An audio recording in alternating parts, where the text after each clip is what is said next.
नमस्कार मित्रांनो, मी Sheetal. True stories मध्ये तुम्हा सर्वांचे मनापासून स्वागत करते. मित्रांनो, ज्या मुलांसाठी एका आईने आयुष्यभर रक्ताचं पाणी केलं, जर तीच मुलं केवळ एका आलिशान बंगल्यासाठी पाषाण हृदयी बनली तर? दोन नराधम मुलांनी आपल्या जन्मदात्या आईला आणि सख्या बहिणीला घरातून हाकलून थेट रस्त्यावर आणलं. एका प्रतिष्ठित शिक्षिकेवर रस्त्याच्या कडेला बसून खेळणी विकण्याची वेळ आली. पण हा अन्याय इथे संपला नाही. जेव्हा एका प्रामाणिक पोलीस अधिकाऱ्याने या मायलेकीला न्याय मिळवून देण्याचा विडा उचलला, तेव्हा या मुलांनी मध्यरात्री असं भयंकर कृत्य केलं, ज्याने संपूर्ण शहराचा थरकाप उडाला. शेवटी त्या काळोख्या रात्री काय घडलं आणि कायद्याच्या कचाट्यात सापडल्यानंतर त्या हट्टी सुनांचा माज कसा उतरला? ट्रू स्टोरी चॅनलवर सत्याचा हा थरार लढा आणि एका आईच्या न्यायाची डोळ्यात पाणी आणणारी संपूर्ण कहाणी पाहण्यासाठी व्हिडिओ शेवटपर्यंत नक्की पहा. माझं नाव कोमल आहे. माझे पती विक्रम पोलीस दलात अधिकारी होते. माझं कॉलेज संपलं आणि लगेचच आईनं माझं लग्न लावून दिलं. विक्रम स्वभावाने खूप चांगले, प्रामाणिक आणि कर्तव्यदक्ष पोलीस अधिकारी होते. माझे वडील लहानपणीच वारले होते, त्यामुळे घरात फक्त माझी आई एकटी असायची. लग्नानंतर मी विक्रम यांच्यासोबत दुसऱ्या शहरात राहायला आले. पोलिसांची नोकरी असल्यामुळे विक्रम यांना सुट्टी मिळणं खूप कठीण असायचं. त्यामुळे मलाही आईला भेटायला जायला अजिबात वेळ मिळत नव्हता. बघता बघता लग्नाला 1 वर्ष पूर्ण झालं, पण या 1 वर्षात मला एकदाही आईकडे जाता आलं नाही. एक दिवस अचानक आईचा फोन आला. तिचा आवाज ऐकूनच मला समजलं की ती आतून खूप उदास आहे. ती म्हणाली, कोमल, जर यावेळेस सुद्धा तू मला भेटायला आली नाहीस तर मी तुझ्याशी कधीच बोलणार नाही. मला तुझी खूप आठवण येते ग. मी किती दिवसापासून तुझी वाट बघते. तू दरवेळी सांगतेस की नंतर येईल, पण तो नंतर कधी येतच नाही. तू आली नाहीस तर लक्षात ठेव, नंतर फक्त माझी आठवणच तुझ्याकडे उरेल. आईचं हे बोलणं ऐकून माझ्या डोळ्यात पाणी आलं. मी रडतच म्हणाले, आई, असं काहीतरी वाईट बोलू नकोस ग. मी आजच विक्रम यांच्याशी बोलते आणि 1-2 दिवसातच तुझ्याकडे येते. रात्री विक्रम घरी आल्यावर मी त्याच्याशी बोलले. त्यांनी माझं सगळं म्हणणं शांतपणे ऐकून घेतलं. ते एक क्षणही न थांबता लगेच म्हणाले, कोमल, आईपेक्षा जगात कोणीच मोठं नसतं. मी उद्या सुट्टी मंजूर करून घेतो. आपण दोघं सोबतच आईकडे जाऊ. त्यांचं हे बोलणं ऐकून माझा जीव भांड्यात पडला. मला खूप आनंद झाला. ठरल्याप्रमाणे 2 दिवसानंतर आम्ही दोघं आईच्या गावी पोहोचलो. आम्ही दारात पोहोचलो आणि आईनं दरवाजा उघडला. मला समोर बघताच आईला रडू कोसळलं. तिने मला घट्ट कवेत घेतलं. खूप वेळ ती काहीच बोलली नाही. बस माझ्या डोक्यावरून मायेनं हात फिरवत राहिली. मग तिने विक्रम यांनाही खूप प्रेमानं आत बोलावलं.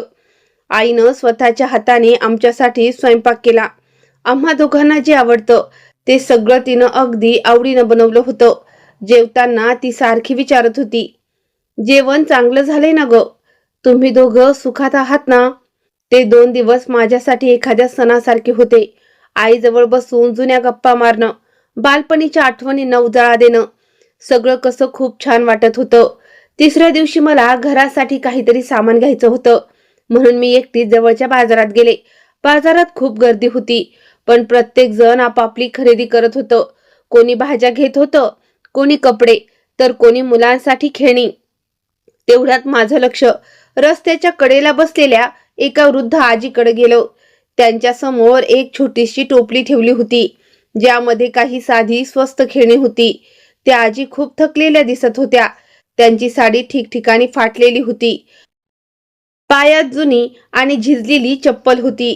केस पूर्ण पांढरे झाले होते आणि चेहऱ्यावर वयाच्या सुरकुत्या दिसत होत्या. पण त्यांच्या चेहऱ्यात असं काहीतरी होतं, ज्याने मला तिथेच खिळवून ठेवलं. मी त्यांच्याकडे निरखून पाहू लागले आणि अचानक मला जाणीव झाली की हा चेहरा माझ्या खूप ओळखीचा आहे.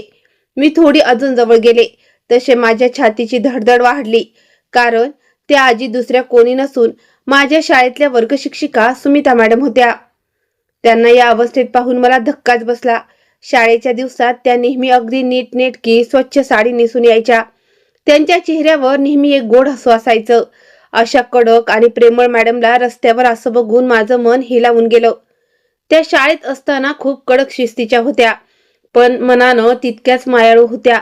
जर एखाद्या गरीब मुलाकडे अभ्यासाची पुस्तकं नसतील तर त्या स्वतःच्या पैशांनी ती खरेदी करून द्यायच्या. गरीब मुलांच्या शाळेची फी भरायच्या. वर्गातल्या कोणत्याही मुलाला त्यांनी कधी एकटं किंवा कमी लेखू दिलं नाही. पूर्ण शाळेत त्यांचा मोठा मान होता. प्रत्येक शिक्षक त्यांचा आदर करायचा. आणि आज त्याच मॅडम रस्त्याच्या कडेला बसून खेळणी विकत होत्या. त्यांची ही अवस्था पाहून माझं काळीज तिळतिळ तुटलं.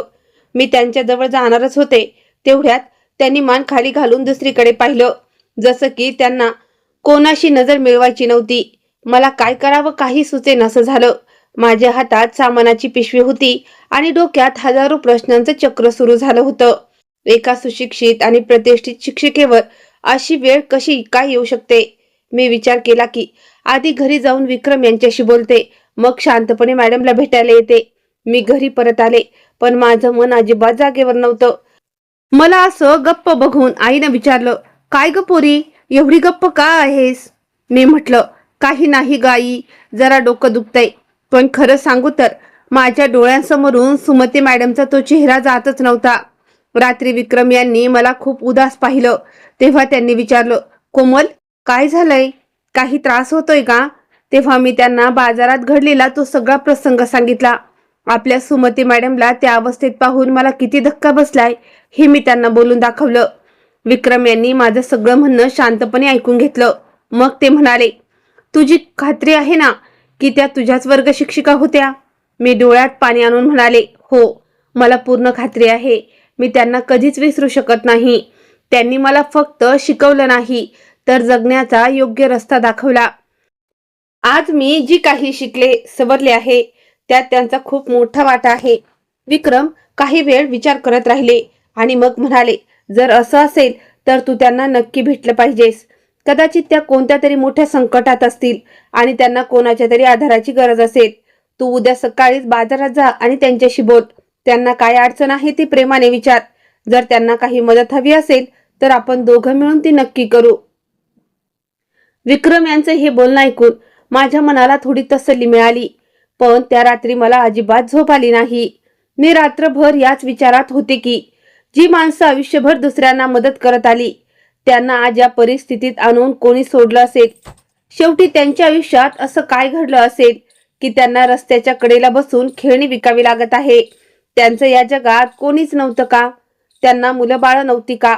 की त्यांच्या नातेवाईकांनी त्यांना अडचणीच्या काळात वाऱ्यावर सोडलं होतं? की त्यांच्यासोबत कोणी खूप मोठा दगाफटका केला होता? या सगळ्या प्रश्नांची उत्तरं शोधण्यासाठी माझी बेचैनी क्षणोक्षणी वाढत चालली होती. मला कधी एकदा सकाळ होते असं झालं होतं. जशी पहाट उजाडली तशी मी घाईघाईनं तयार झाले आणि आईला म्हणाले, आई, मी जरा बाहेर जाऊन येते ग. आईनं विचारलं, कुठे चाललीस एवढ्या सकाळी? मी म्हणाले, एक महत्वाचं काम आहे आई, आले की सांगते. विक्रम यांना लगेच समजलं की मी सुमती मॅडमला भेटायला चालले आहे. मी घराबाहेर पडताना ते माझ्याजवळ आले आणि हळूच म्हणाले, कोमल, मॅडमशी खूप प्रेमाने आणि जपून बोल. कदाचित त्या स्वाभिमानी असतील आणि स्वतःचं दुःख कोणाजवळ सांगू इच्छित नसतील. त्या जे काही सांगतील ते शांतपणे ऐकून घे आणि त्यांना आपली गरज असेल तर कोणताही विचार न करता आपण त्यांना मदत करू. मी डोळे मिचकावून होकार दिला आणि घराबाहेर पडले. रस्त्याने जाताना माझे पाय भराभर पडत होते. मनात एक अनामिक भीती होती आणि एक आशेचा किरणही होता की आज मला समजेल की माझ्या लाडक्या सुमती मॅडमच्या आयुष्यात असं कोणतं वादळ आलं ज्याने त्यांच्या सुखी संसाराची रांगोळी केली. मी पुन्हा एकदा त्याच बाजाराच्या दिशेने जात होते.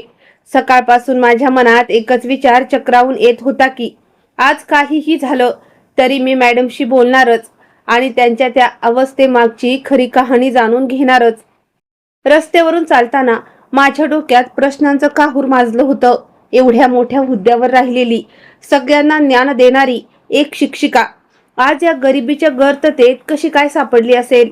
मी बाजारात पोचले आणि माझं लक्ष सर्वात आधी त्याच जागेकडे गेलं जिथे मी त्यांना आदल्या दिवशी बसलेलं पाहिलं होतं.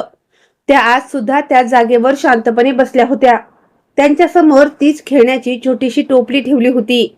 काही लहान मुलं खेळणी पाहून तिथं थांबायची, पण त्यांचे आई वडील किमतीवरून घासाघीस करायचे आणि पुढे निघून जायचे. मॅडम मात्र शांतपणे मान खाली घालून तिथेच बसून राहायच्या. त्यांच्या चेहऱ्यावर ना कोणाबद्दल तक्रार होती ना मनामध्ये कोणती आशा. त्यांना पाहून असं वाटत होतं जसं काही त्यांच्या आयुष्याने त्यांच्याकडून हसण्याचा हक्कच हिरावून घेतला आहे. मी हळूहळू पावलं टाकत त्यांच्या अगदी जवळ गेले आणि चेहऱ्यावर एक गोड हसू आणून म्हणाले, नमस्ते मॅडम, कशा आहात तुम्ही? त्यांनी मान वर करून माझ्याकडे पाहिलं, पण त्यांच्या डोळ्यात मला ओळखल्याची कोणतीच भावना नव्हती. त्या खूप वेळ माझ्या चेहऱ्याकडे निरखून पाहत राहिल्या. मग अत्यंत क्षीण आवाजात म्हणाल्या, लेकरा, मला माफ कर हं, मी तुला ओळखू शकले नाही. कोण आहेस ग तू? मी पुन्हा हसून म्हणाले, मॅडम, मी कोमल, तुमची जुनी विद्यार्थिनी. तुम्ही मला 10वीच्या वर्गात शिकवलं होतं. मी तुमची लाडकी विद्यार्थिनी होते ना. तुम्ही नेहमी माझं कौतुक करायच्या आणि म्हणायच्या की कोमल, तू आयुष्यात खूप मोठी होशील. माझं हे बोलणं ऐकल्यावर त्यांच्या कोमललेल्या चेहऱ्यावर एक हलकीशी सुखाची लकीर उमटली. त्यांनी थरथरत्या हाताने माझ्या डोक्यावरून प्रेमानं हात फिरवला आणि म्हणाल्या, अरे वा, हो ग बाळा, आता आलं माझ्या लक्षात.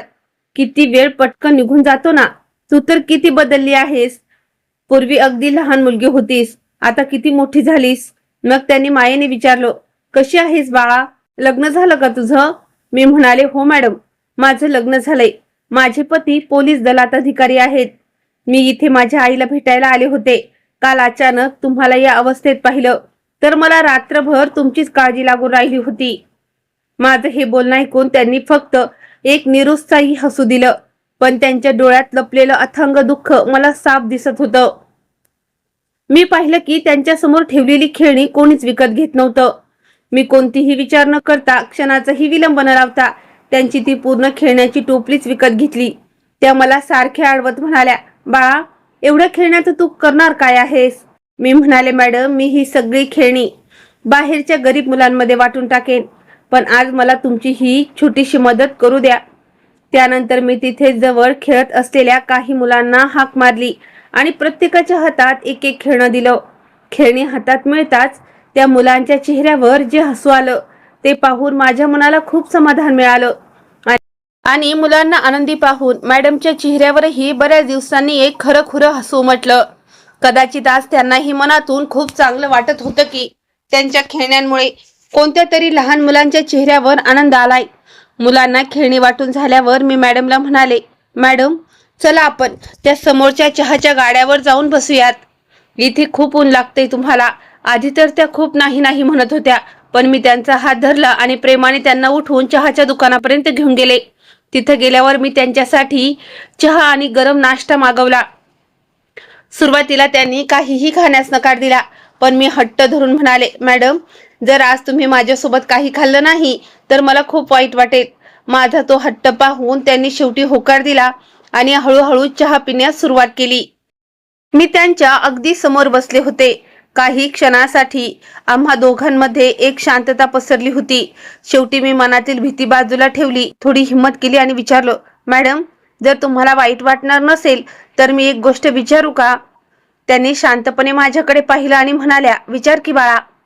मी अत्यंत हळू आवाजात विचारलं, मॅडम, तुमची अशी अवस्था कशी काय झाली हो? तुम्ही तर एवढ्या मोठ्या शाळेत शिक्षिका होतात. तुमची नोकरी किती छान होती. तुम्हाला तर दरमहा पेन्शन सुद्धा मिळत असेल ना. मग तरीही तुम्हाला असं रस्त्याच्या कडेला उन्हातान्हात बसून खेळणी विकायची काय गरज पडली? माझा हा प्रश्न ऐकताच त्यांच्या डोळ्यात टचकन पाणी आलं. त्यांना स्वतःचे अश्रू आवरता आले नाहीत. त्यांनी लगेच आपली मान दुसरीकडे फिरवली आणि पदराने डोळे पुसू लागल्या.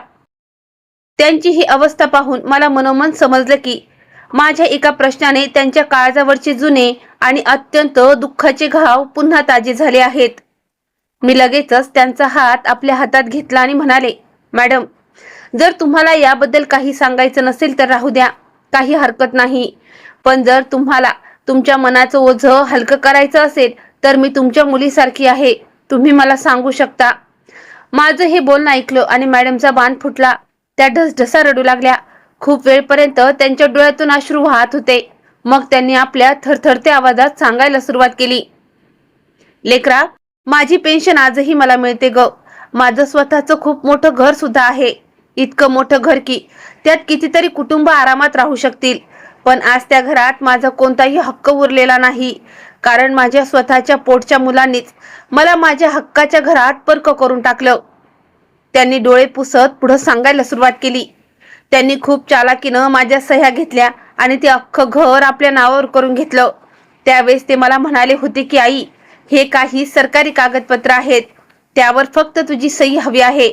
मला काय ठाऊक ग की ज्या मुलांना मी पोटच्या गोळ्यासारखं सांभाळलं, त्यांच्या चांगल्या भविष्यासाठी मी रात्रंदिवस रक्ताचं पाणी केलं, तीच मुलं माझ्या पाठीत असा खंजीर खुपसतील आणि माझ्यासोबत एवढा मोठा दगाफटका करतील.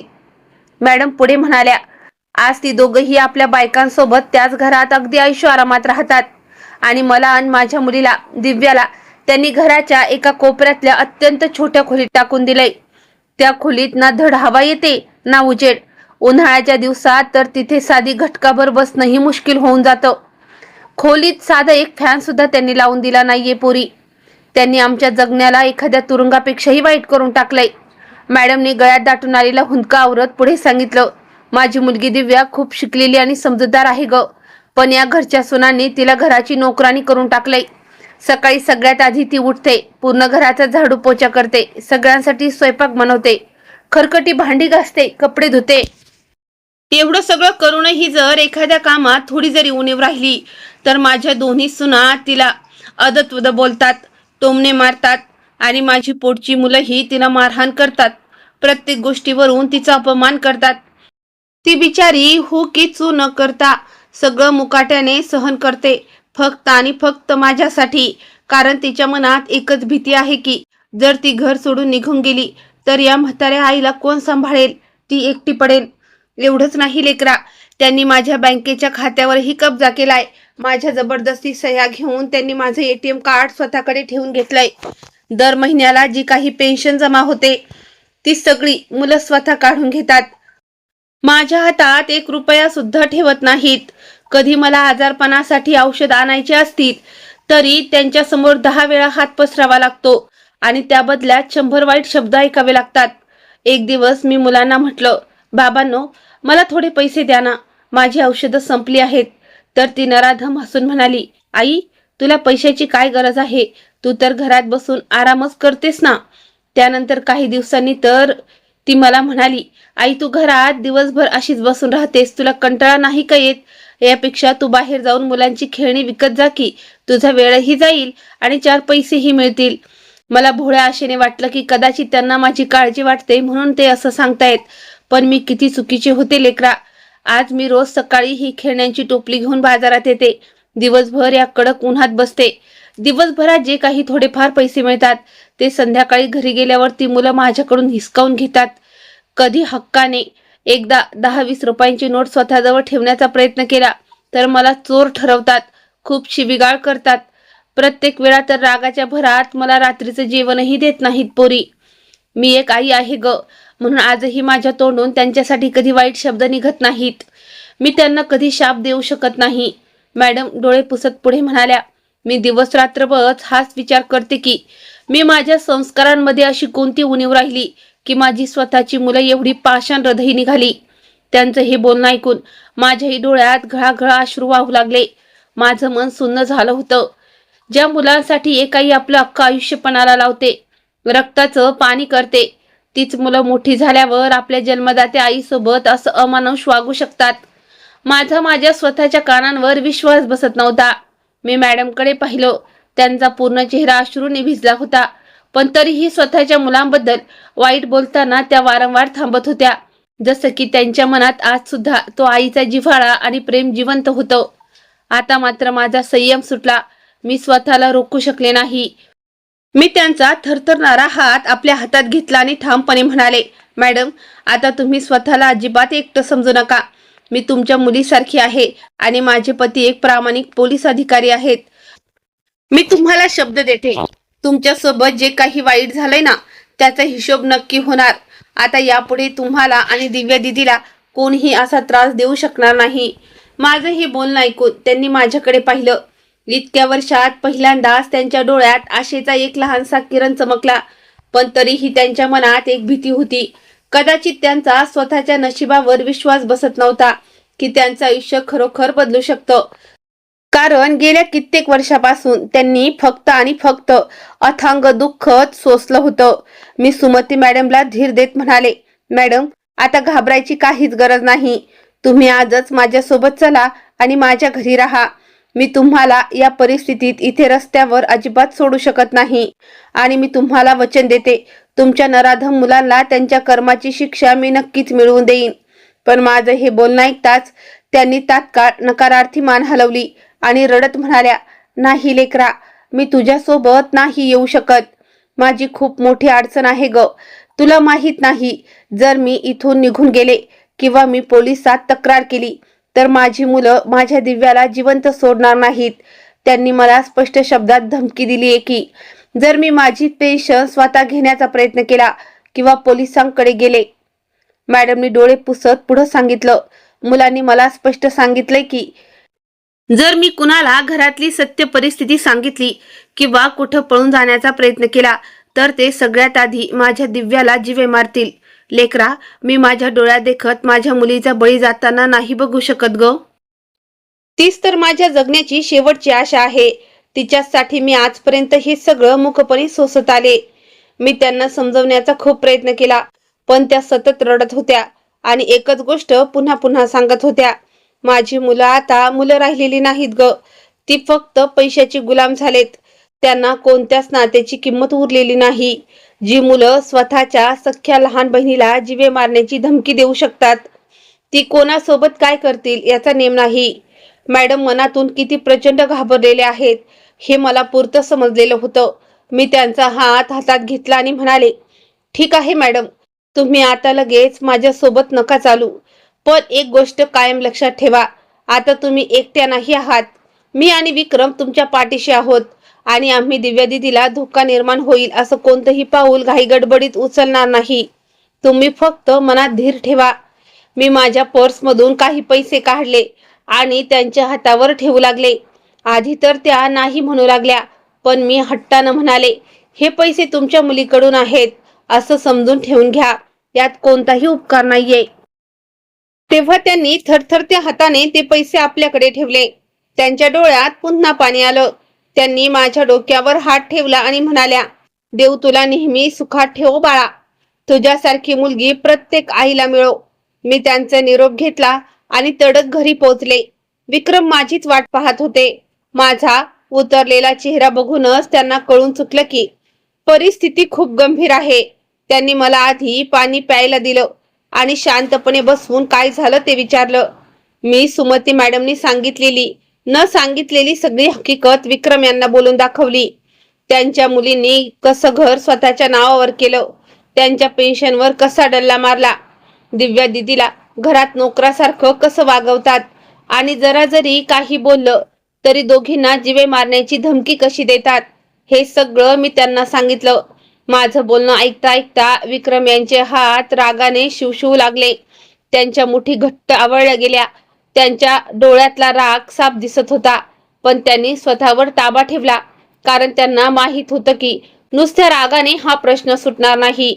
त्यांनी एक दीर्घ श्वास घेतला आणि म्हणाले, कोमल, अशा नराधमांना कायदाच अद्दल घडवेल, पण कायदा तेव्हाच मजबूत होतो जेव्हा आपल्याकडे भक्कम पुरावे असतात. विक्रम पुढे म्हणाले, जर आपण पुराव्याशिवाय थेट त्यांच्या घरी गेलो तर ती मुलं सगळं काही खोटं ठरवतील आणि दिव्या दिदीला सुद्धा इतकी घाबरलेली आहे की ती तोंडून अवाक्षरही काढणार नाही. म्हणूनच आपल्याला आधी त्यांच्या विरुद्ध पक्के आणि भक्कम पुरावे गोळा करावे लागतील, तरच त्यांना अशी शिक्षा मिळेल की ते जन्माची अद्दल घडेल. मी हात जोडून म्हणाले, विक्रम, जे काही करायचं आहे ते लवकर करा. मला त्या मायलेकींची ती अवस्था आता अजिबात बघवत नाहीये. विक्रम यांनी माझ्या खांद्यावर हात ठेवून धीर दिला. तू काळजी करू नकोस, मी सगळा प्लॅन तयार केला आहे. त्यानंतर विक्रम यांनी त्यांच्या एका अत्यंत विश्वासू परिचितामार्फत एक हुशार आणि धाडसी महिलेला बोलावून घेतलं. काही वेळातच ती महिला आमच्या घरी आली. विक्रम यांनी तिला सुमती मॅडमच्या घरची सगळी परिस्थिती समजावून सांगितली आणि म्हणाले, तुला एक छोटं पण अत्यंत महत्वाचं काम करायचं आहे. खूप सावधगिरीनं करावं लागेल. तुला जुनी भांडी विकणारी एक गरीब बाई बनून सुमती मॅडमच्या घरी जायचं आहे. तिथे जाऊन घरचं वातावरण कसं आहे, दिव्या दिदी सोबत कसं वागतात, हे सगळं तुला तुझ्या डोळ्याने पाहायचं आहे. त्या धाडसी महिलेनं अजिबात न घाबरता लगेच होकार दिला. विक्रम यांनी तिला काही पैसे दिले आणि कसं वागायचं याच्या काही गरजेच्या टिप्स दिल्या. त्यानंतर तिने आपले चांगले कपडे बदलले, एका जुनी ठिकठिकाणी फाटलेली साडी नेसली, केस विस्कटलेले, चेहऱ्याला थोडी धूळ माती लावली आणि डोक्यावर जुन्या ॲल्युमिनियमच्या भांड्यांची टोपली घेतली. आता तिच्याकडे पाहून ती एक खरीखुरी गरीब, लाचार भांडीवालीच वाटत होती. दुसऱ्या दिवशी ती सुमती मॅडमच्या घराबाहेर पोहोचली. ते घर बाहेरून बघायला खूप मोठं आणि आलिशान होतं. उंच गेट, मोठी बाल्कनी, दारात महागड्या गाड्या. हे सगळं पाहून कोणालाही वाटेल की या घरात राहणारी माणसं किती सुखात आणि आनंदात राहत असतील. पण आतलं सत्य तर काही वेगळंच होतं. तिथे जाऊन घराचं गेट खटखटवलं. थोड्या वेळाने दरवाजा उघडला. समोर सुमती मॅडमच्या दोन्ही सुना उभ्या होत्या. दोघींनी खूप महागडे कपडे घातले होते. त्यांच्या चेहऱ्यावरचा अहंकार साफ दिसत होता. त्या गरीब बाईला पाहताच एक जण नाक मुरडत म्हणाली, ए, काय करायला आलीस ग इथे? आम्हाला तुझी ही जुनी पुराणी भंगार भांडी नको आहेत. चल, चालती हो इथून. दुसरी सुनही हसत टोमणा मारत म्हणाली, माहित नाही कुठून कुठून उठून येतात सकाळी सकाळी लोकांचा मूड खराब करायला. ती महिला खूपच निष्पाप बनून म्हणाली, ताई, भांडी नाही घ्यायची तर नका घेऊ हो, पण सकाळपासून पोटात अन्न नाही, खूप भूक लागलीये.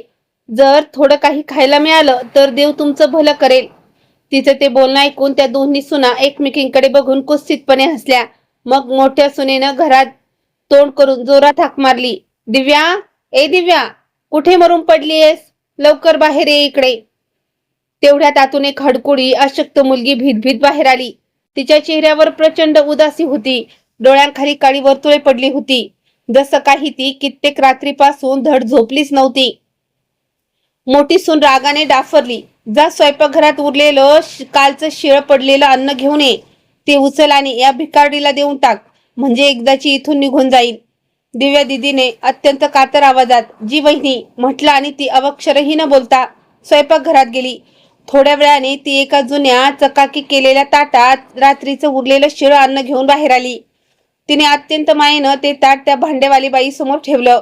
दिव्या दिदीच्या चेहऱ्यावर एक गरीब बाईबद्दलची सहानुभूती साफ दिसत होती, पण ती स्वतः इतकी हताश आणि हतबल होती की ती काही करू शकत नव्हती. ती महिला तिथेच खाली बसून हळूहळू ते जेवण खाऊ लागली, पण जेवताना तिची नजर घराच्या प्रत्येक कोपऱ्यावर होती. ती सगळं काही निरखून पाहत होती. तेवढ्यात लहान सुनेनं मोठ्या आवाजात हुकूम सोडला, दिव्या, जा माझ्यासाठी पाणी घेऊन ये, खूप तहान लागलीये. दिव्या दिदी लगेच आत गेली आणि पाण्याचा ग्लास घेऊन आली, पण भीतीमुळे तिचे हात थरथर कापत होते. तिने जसा ग्लास पुढे केला तसा तिच्या हाताचा थरकाप वाढला आणि ग्लास निसटून सगळं पाणी जमिनीवर सांडलं. बस, मग काय, लहान सून अगदी आग बाबोळा झाली. तिने मागचा पुढचा कोणताही विचार न करता दिव्या दिदीचे केस पकडले आणि जोरात तिच्या कानशिलात लगावली. त्या जबर माराने दिव्या दिदी साधी वेदनेने ओरडूही शकली नाही. ती फक्त डोळ्यात अथंग आसव घेऊन गुपचूप उभी राहिली. मोठी सूनही तिला हिनवू लागली, आंधळी झालीस की काय ग? एक पाण्याचा ग्लास सुद्धा तुला धड पकडता येत नाही? माहित नाही कोणत्या अवदेशीच्या वेळी या घरात जन्माला आली होतीस? त्या दोघी जणी तिचा सतत अपमान करत होत्या आणि दिव्या दिदी मान खाली घालून सगळं मुकाट सोसत होती. त्या गुप्तहेर महिलेचं काळीज हे सगळं पाहून पुरतं हादरलं, पण तिला माहित होतं की जर ती मध्ये पडली तर तिचा प्लॅन फिसकटेल, म्हणून ती गप्प राहिली. थोड्या वेळाने तिने पाणी पिण्याचं निमित्त केलं आणि हळूहळू घराच्या मागच्या बाजूला सरकली. तेवढ्यात तिची नजर घराच्या एका कोपऱ्यात छोट्या खोलीवर पडली.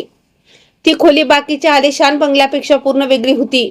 भिंतीचा गिलावा उखडला होता, छताला जळमट लटकली होती आणि खिडकी तुटलेली होती. आत ना फॅन होता, न धड बसायला खाट, बस एक जुनी गादी आणि काही जुनी भांडी पडलेली होती. एवढ्या मोठ्या बंगल्यात अशी ही एखादी नरक यातना देणारी खोली असू शकते आणि त्यात कोणी माणूसही राहू शकतं, यावर विश्वास ठेवणं कठीण होतं. तेवढ्यात तिनं पाहिलं की सुमती मॅडम याच खोलीतून बाहेर आल्या. त्यांच्या हातात एक औषधाची जुनी बाटली होती आणि चेहऱ्यावर तीच जीवघेणी हतबलता होती. त्या बाईनं ओळखलं की ही तीच खोली आहे जिथे सुमती मॅडम आणि दिव्या दिदीला एखाद्या गुरासारखं कोंडलं गेलंय. तिने जे पाहायचं होतं ते सगळं पाहिलं आणि ती गुपचूप तिथून बाहेर पडली. ती तडक आमच्या घरी आली. तिने डोक्यावरची टोपली खाली ठेवली आणि विक्रम यांना घडलेला सगळा प्रसंग सविस्तर सांगितला. ती म्हणाली, सुमिता मॅडमनी सांगितलेला प्रत्येक शब्द 100% खरा आहे. त्या दोन्ही सुना दिव्या दिदीला नोकरानीपेक्षा हीन वागवतात. दोन्ही मुलगे घरात दिसले नाहीत, पण घरातलं वातावरण असं आहे की त्या मायलेकींना तिथं काडीचीही इज्जत नाही. त्यांची ती खोली माणसाच्या राहण्यायोग्य नाहीये साहेब. आणि दिव्या दिदीला छोट्याशा चुकीसाठीही अमानुषपणे मारलं, झोडपलं जातं. हे ऐकून माझे डोळे डबडबले.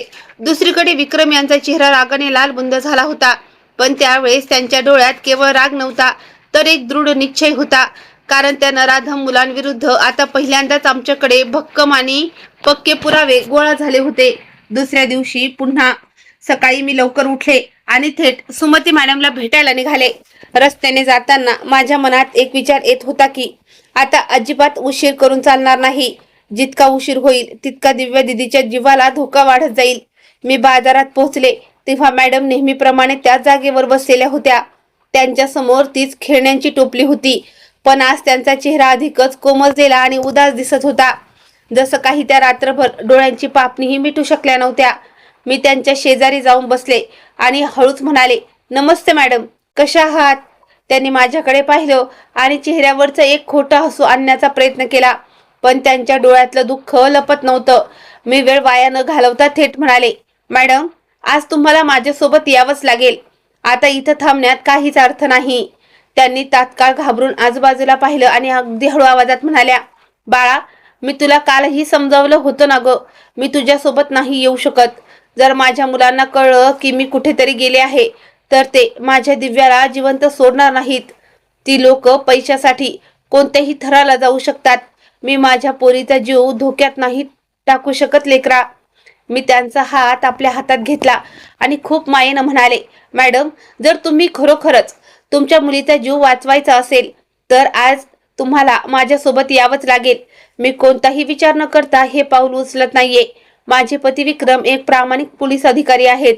त्यांनी कायद्याच्या बाजूने पूर्ण तयारी केली आहे. आपण पुराव्याशिवाय काहीच करणार नाही आहोत.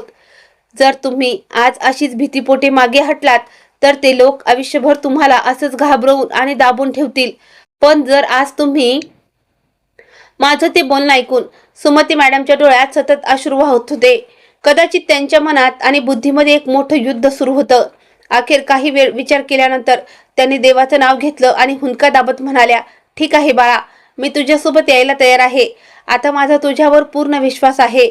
जर देवाने तुला माझ्या आयुष्यात पाठवलंय तर कदाचित माझी ही कठीण परिस्थिती बदलण्याची वेळ आता आली आहे. त्यांचं हे बोलणं ऐकून माझ्या चेहऱ्यावर एक समाधानाचं हसू आलं. मी वेळ न घालवता लगेच त्यांची खेळण्याची टोपली गोळा केली, ती उचलली आणि त्यांना माझ्या गाडीत बसून घेतलं. रस्त्याने येताना त्या मनातून प्रचंड घाबरलेल्या होत्या. त्या सारख्या सारख्या मागे वळून पाहत होत्या, जणू काही त्यांची मुलं त्यांचा पाठलाग तर करत नाहीयेत ना, अशी भीती त्यांना सतावत होती. मी त्यांना समजावलं आणि धीर दिला, मॅडम, आता तुम्हाला कोणत्याही गोष्टीची काळजी करायची गरज नाही. सगळ्यात आधी आपण एक अत्यंत महत्त्वाचं काम करणार आहोत आणि त्यानंतर पुढचं पाऊल उचलणार आहोत. थोड्याच वेळात आम्ही दोघी बँकेत पोहोचलो. बँकेच्या आत जातानाही भीतीपोटी त्यांचे हात थरथर कापत होते. मी त्यांचा हात घट्ट पकडून त्यांना धीर दिला. मग आम्ही थेट बँक मॅनेजरच्या केबिनमध्ये गेलो. मी मॅनेजर साहेबांना सांगितलं की आम्हाला एक खूप महत्त्वाच्या विषयावर बोलायचं आहे. त्यांनी आम्हाला आदराने बसवलं आणि काय झालं ते विचारलं. तेव्हा मी सुरुवातीपासून ते आतापर्यंतची सगळी हकीकत त्यांना सविस्तर सांगितली. सुमती मॅडमच्या मुलांनी कसं फसवून त्यांचं बँक खातं स्वतःच्या ताब्यात घेतलंय, ते दर महिन्याला त्यांची पेन्शन कशी काढून घेतात आणि त्यांच्या हातात 1 रुपयाही ठेवत नाहीत, हे सगळं मी मॅनेजर साहेबांना बोलून दाखवलं. हे ऐकून बँक मॅनेजर पुरते थक्क झाले. त्यांनी तात्काळ सुमती मॅडमकडे पाहिलं आणि विचारलं, मॅडम, हे सगळं खरं आहे का? सुमती मॅडमच्या डोळ्यातून पुन्हा अश्रू दाटून आले. त्यांनी अत्यंत जड अंतकरणानं मान हलवली आणि म्हणाल्या, हो बेटा, माझ्या आयुष्याचं हेच धक्कादायक सत्य आहे. मी माझ्या स्वतःच्या कष्टाच्या पैशासाठी आज दुसऱ्यासमोर हात पसरवते. मॅनेजर साहेब काही क्षणासाठी पूर्णपणे शांत बसले. मग त्यांनी अत्यंत आश्वास्त कडक आवाजात सांगितलं, मॅडम, तुम्ही काळजी करू नका. आता यापुढे तुमचे पैसे तुमच्या परवानगीशिवाय दुसरं कोणीही काढू शकणार नाही. सगळ्यात आधी आपण तुमचं ते जुनं खातं बंद करूयात आणि एक नवीन खातं उघडूयात. यावेळी ही सगळी प्रक्रिया पूर्णपणे सुरक्षित असेल. तुमच्या सह्या आणि तुमच्या उपस्थितीशिवाय कोणीही व्यक्ती या खात्यातून 1 रुपयाही काढू शकणार नाही. मॅनेजर साहेबांचं हे बोलणं ऐकून पहिल्यांदाच सुमती मॅडमच्या चेहऱ्यावर सुटकेचा आणि समाधानाचा भाव दिसला, जसं की त्यांच्या मनावरचा एक खूप मोठा डोंगर हलका झाला होता. त्यानंतर बँकेच्या कर्मचाऱ्यांनी गरजेची कागदपत्रांची कार्यवाही सुरू केली. सुमती मॅडमनी स्वतःच्या हाताने सगळे फॉर्म भरले आणि जिथे जिथे गरज होती तिथे आपल्या सह्या केल्या. थोड्याच वेळात त्यांचं जुनं खातं कायमचं बंद करण्यात आलं आणि एक नवीन सुरक्षित खातं सुरू झालं. बँक मॅनेजरनी त्यांच्या हातात नवीन पासबुक आणि इतर गरजेची कागदपत्र दिली आणि हसून म्हणाले, मॅडम, आत्तापासून तुमची पेन्शन थेट याच खात्यात जमा होईल आणि आता तुमच्या परवानगीशिवाय यावर कोणीही हक्क सांगू शकत नाही. आणि जर कधी भविष्यात कोणी तुम्हाला यासाठी जबरदस्ती केली किंवा धमकी दिली तर तुम्ही लगेच आम्हाला किंवा पोलिसांना कळवा. आम्ही तुम्हाला पूर्ण मदत करू. सुमती मॅडमनी थरथरत्या हाताने ते नवीन पासबुक जवळ घेतलं. त्यांच्या डोळ्यातून आता आनंदाश्रू वाहू लागले होते.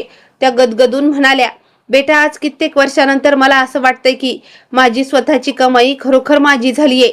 मी त्यांच्याकडे पाहून हसले आणि म्हणाले, मॅडम, ही तर फक्त सुरुवात आहे. अजून तर तुम्हाला तुमचा गमावलेला मान सन्मान परत मिळवून द्यायचा आणि दिव्या दिदीलाही या नरक यातनेतून बाहेर काढायचं आहे. बँकेचं काम पूर्ण झाल्यानंतर मी त्यांना सन्मानाने माझ्या घरी घेऊन आले. संपूर्ण रस्त्यात त्या वारंवार माझा हात पकडून माझे आभार मानत होत्या. पण मी दरवेळी त्यांना एकच सांगायचे, मॅडम, तुम्ही असं म्हणू नका. तुमच्यासाठी मला काहीतरी करता येतंय हे माझं भाग्य आणि कर्तव्य आहे. जेव्हा आम्ही घरी पोहोचलो तेव्हा विक्रम आधीपासून आमची वाट पाहत होते. त्यांनी अत्यंत आदराने सुमती मॅडमचं स्वागत केलं. त्यांना प्रेमाने बसून पाणी प्यायला दिलं आणि शांतपणे म्हणाले, मॅडम, आता तुम्ही मनातून भीती अजिबात काढून टाका. इथे तुम्ही पूर्णपणे सुरक्षित आहात. त्यानंतर सुमती मॅडम विक्रम यांना आपल्या आयुष्याची संपूर्ण कहाणी सुरुवातीपासून सांगायला सुरुवात केली. त्यांनी कसं आपल्या दोन्ही मुलांना रक्ताचं पाणी करून शिकवलं, सवरलं. पतीच्या निधनानंतर एकट्या जीवाने कष्ट करून त्यांना कसं मोठं केलं. स्वतःच्या सगळ्या सुखांचा त्याग करून त्यांच्यासाठी एवढा मोठा बंगला उभा केला आणि शेवटी त्याच मुलांनी एके दिवशी कशी चालाकीने त्यांच्या सह्या घेऊन संपूर्ण घर स्वतःच्या नावावर करून घेतलं. त्यानंतर त्यांची पेन्शनही हिसकावून घेतली आणि त्यांना व दिव्या दिदीला घराच्या सगळ्यात अडगळीच्या घाणेरड्या खोलीत राहण्यास भाग पाडलं. त्यांनी पुढे हेही सांगितलं की दोन्ही मुलं त्यांना सतत धमकी देतात की जर त्यांनी कधी पोलिसात तक्रार केली किंवा कोणाला काही सांगण्याचा प्रयत्न केला तर ते सगळ्यात आधी दिव्याला जीवे मारून टाकतील.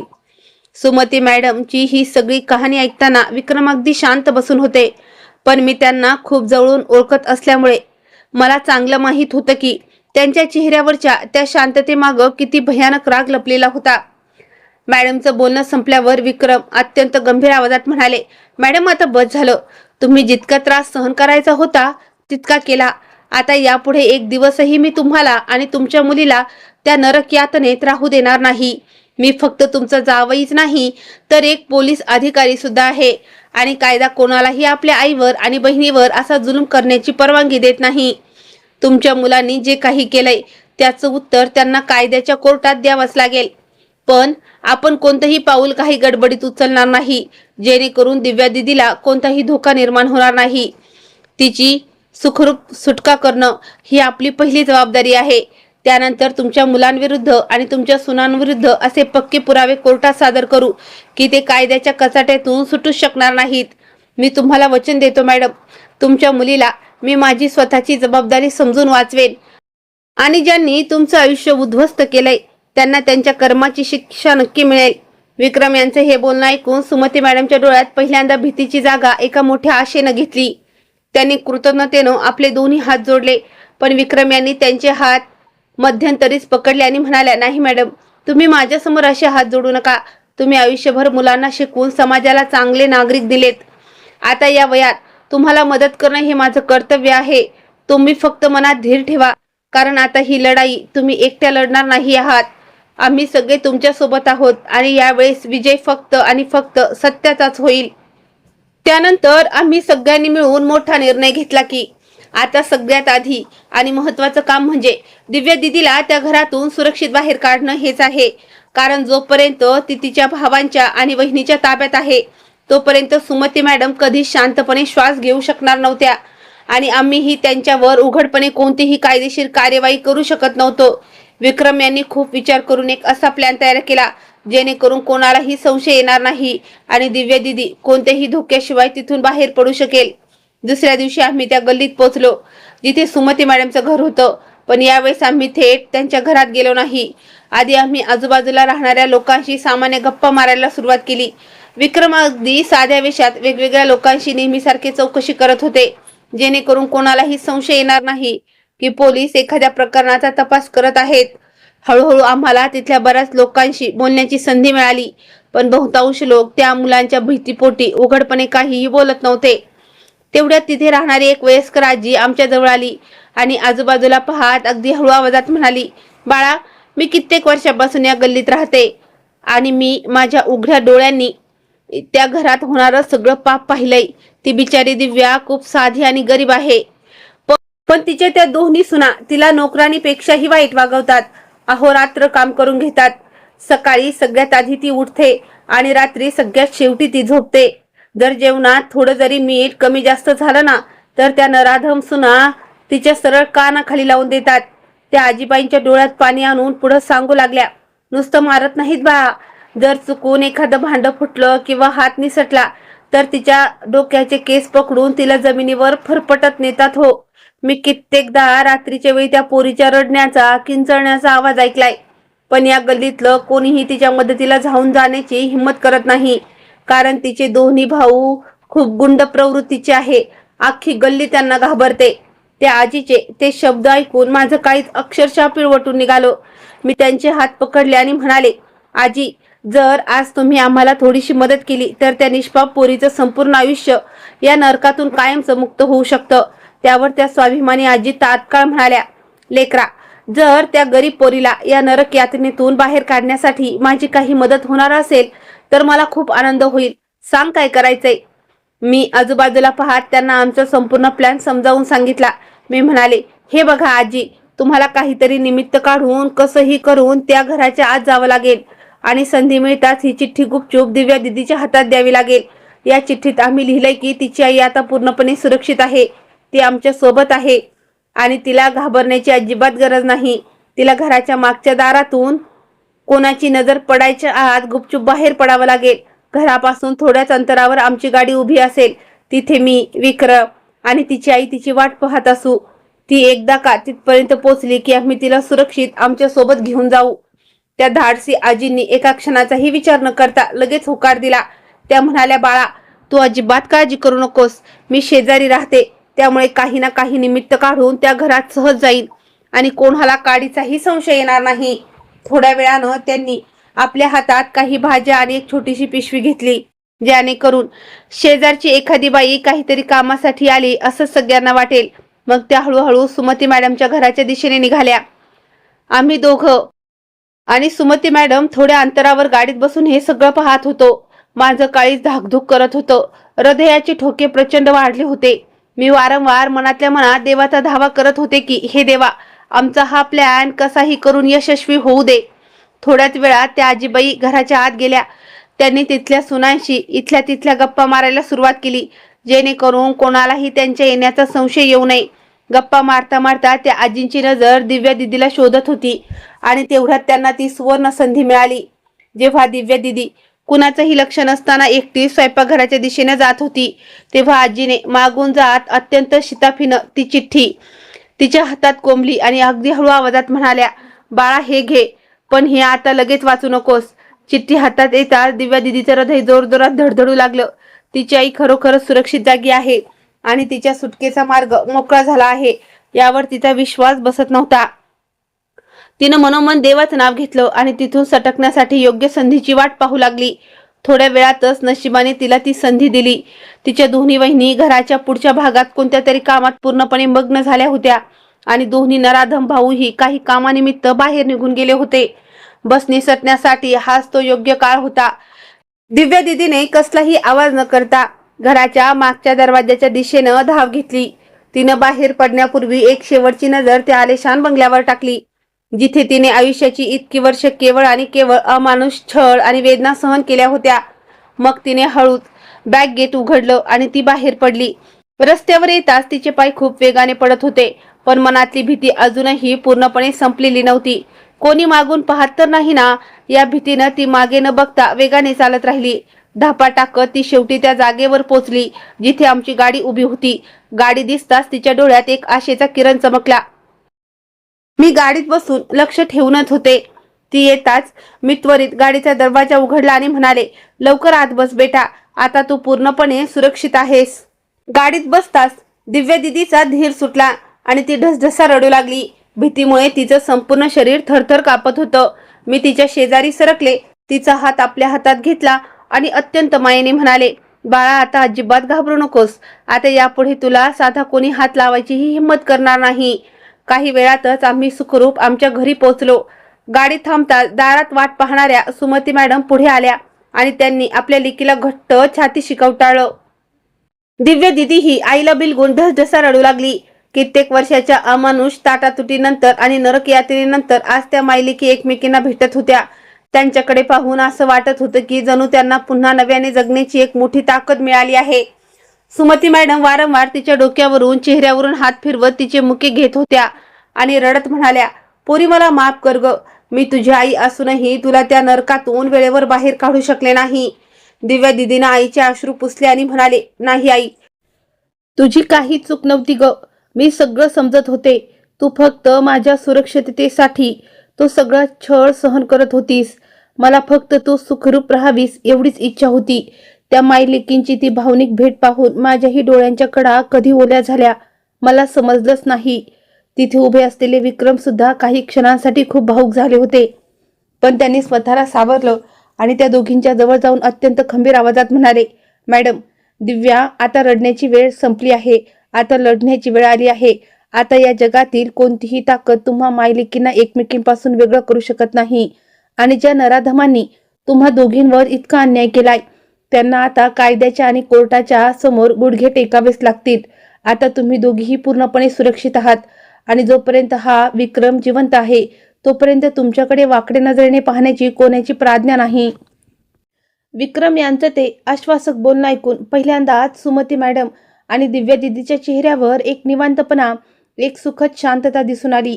कारण त्यांना आता मनातून जाणीव झाली होती की कित्येक वर्षाच्या भयानक अंधारानंतर अखेर आज त्यांच्या आयुष्यात आशेची एक नवी आणि सोनेरी पहाट उजडली होती.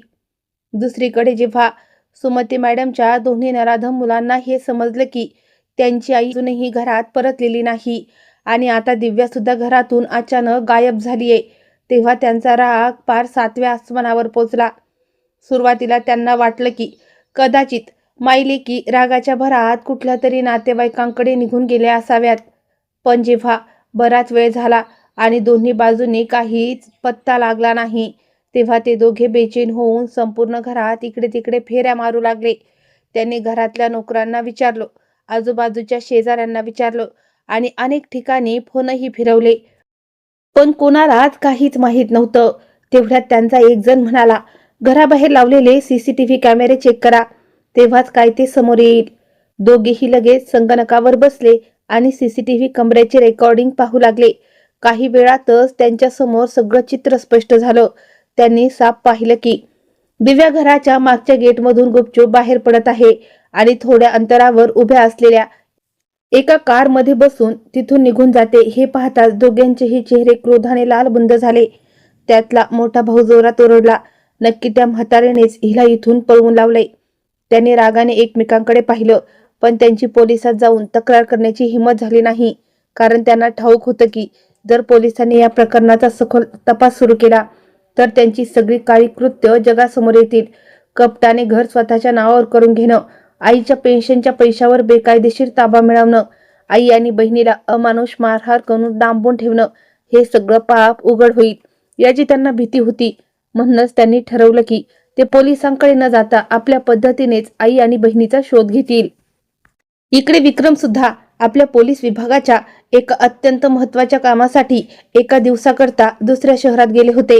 घरात फक्त मी, सुमती मॅडम आणि दिव्या दिदी अशा तिघीच होतो.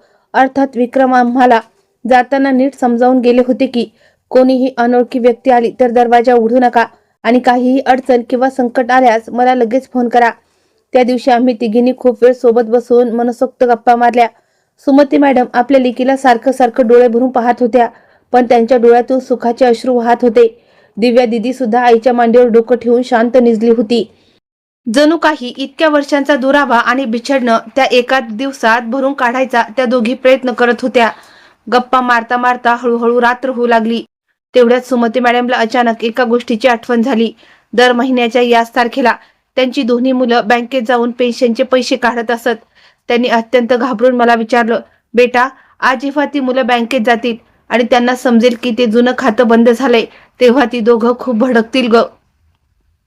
मी त्यांना धीर देत म्हणाले, मॅडम, तुम्ही अजिबात काळजी करू नका. आता सगळं काही रीतसर आणि कायदेशीर मार्गाने झालं आहे. तो तुमचा हक्काचा पैसा होता आणि आता तो तुमच्याच खात्यात सुरक्षित जमा होणार आहे. थोड्या वेळानंतर खरंच तेच घडलं. त्यांची दोन्ही मुले नेहमीप्रमाणे आयती पेन्शन लाटण्यासाठी बँकेत पोहोचले आणि पैसे काढण्याचा प्रयत्न करू लागले. पण बँकेच्या कर्मचाऱ्याने त्यांना रोखलं आणि सांगितलं की ते खातं कायमचं बंद करण्यात आलं आहे आणि आता पेन्शन दुसऱ्या नवीन खात्यात ट्रान्सफर झाली आहे. हे ऐकताच ते दोघे भाऊ बँकेतच अंगावर आले. त्याने तिथल्या कर्मचाऱ्यांवर जोरात ओरडायला, दादागिरी करायला सुरुवात केली.